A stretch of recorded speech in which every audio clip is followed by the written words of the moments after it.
I was at a smoothie hut on the beach. The hut was on stilts, maybe 15 feet off of the sand.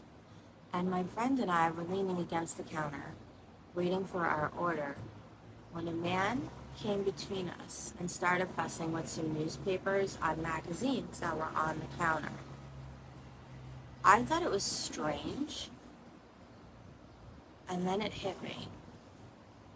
I could no longer feel my backpack against my leg where it was sitting. And I looked down, and there was a younger man on the beach below, holding my backpack.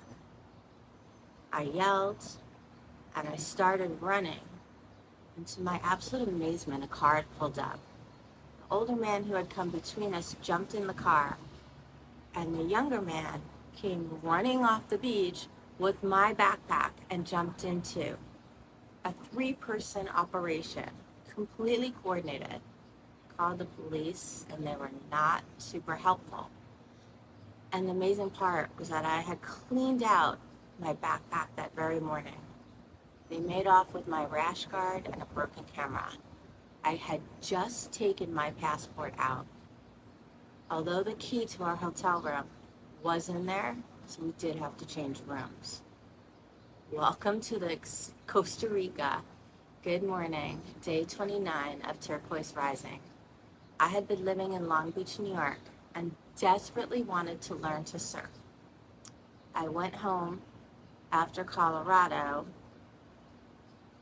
because my dad had passed and my mom had asked me to come home, and I broke off my engagement. So we'll start over. And along the way, some of the adventure got buried. I used to travel to 8 cities a month, solo, putting on concerts for Jim Beam. Worked for a great marketing company. And I just knew what it was like to land again and live somewhere new and fun. And I needed that again. So I got on a plane alone. I went to a women's surf camp in Pacific Beach, San Diego. My first real solo mission in years. And as soon as I got on that plane, I felt incredibly excited. I met my instructor. She was from Australia. She was incredible.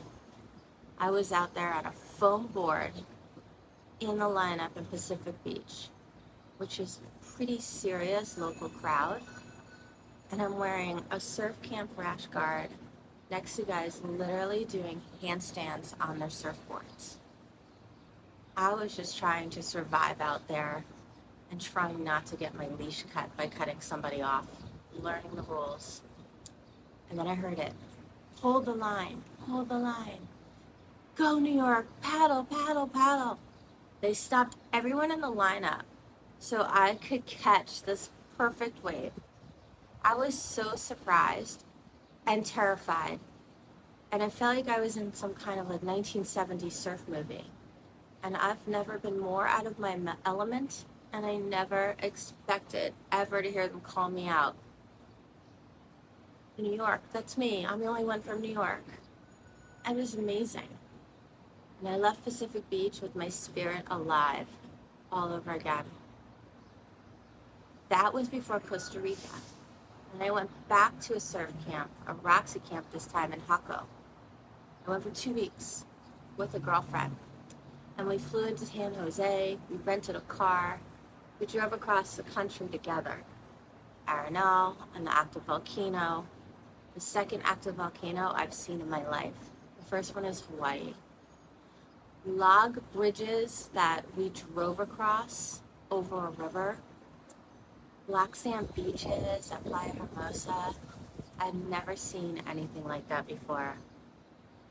And our surf instructors were these tiny Costa Rican women surfing what they called 3 overhead, 18-foot waves. It was extraordinary. And there was a shark who was paddling out with our instructor. He was a Colombian man with long dreadlocks, incredibly kind, probably more a bodyguard than a surf instructor. He went everywhere with us, drove us everywhere, joined us for dinner. And here we were in the ocean, 3 of us paddling out. Suddenly he said, hold up, hold up, hold up. And I looked up, and there it was, right past the front of our boards, chasing something, not at all interested in us, but absolutely not a big fish. And I said, "What is that?" And he said, "Big fish." And I said, "Is that a shark?" He said, "No shark, big fish." And I said, "Okay, okay." And then I said, "Are we heading back in?" And he said, "Do you want to head back in?" And I said, "Listen, you're the one who doesn't have a board. We're all on boards, and you're standing in the water with your big fish. So if you're willing to stand there, I'm willing to stay right out here on my board. If you want me to believe that that was a big fish, I'll believe you." He started laughing, and he was clearly looking around for the shark fin. And he looked and scanned the water for what felt like a while. And then he finally said, "Is that how it's going to be with you?" And I said, "Yes, that's how it's going to be with me." And we both laughed. We laughed really hard. And we continued surfing. The wipeout came later in the week. The waves were huge that week, much bigger than what's normal for Hako. And they were trying to time the tides to get us in the water. And we went out at very low tide. And I got caught in a wave that I was trying to catch. And the water sucked all the way out into the wave. And then the wave collapsed and I got absolutely slammed. Probably 6 feet. And then I started to tumble and tumble and tumble. And I genuinely thought this might be it. I was thinking, just stay calm and eventually you have to come up. And the board, I had no idea where the board was. That was attached to the leash, which was attached to my ankle, which meant basically the board is attached to me and it's somewhere up there or behind me or above me, and I am rolling and somersaulting and I don't know where the board is. And I'm trying to keep my hands over my head to not have it hit me in the head. And I cannot figure out which direction is up. And the ocean just keeps pulling. I just have massive respect for the ocean, but I've never been slammed that hard or held under like that before. And I just remember thinking, like, stay calm and don't fight it and cover your head. And I think it actually came to a moment where I said, like, I've lived this amazing life if I don't make it above the water in time. It was truly a reckoning underwater. And when I finally surfaced, my bikini bottom was at the bottom of my leash on the board at my ankle, and my rash guard and bikini top were completely wrapped around my neck.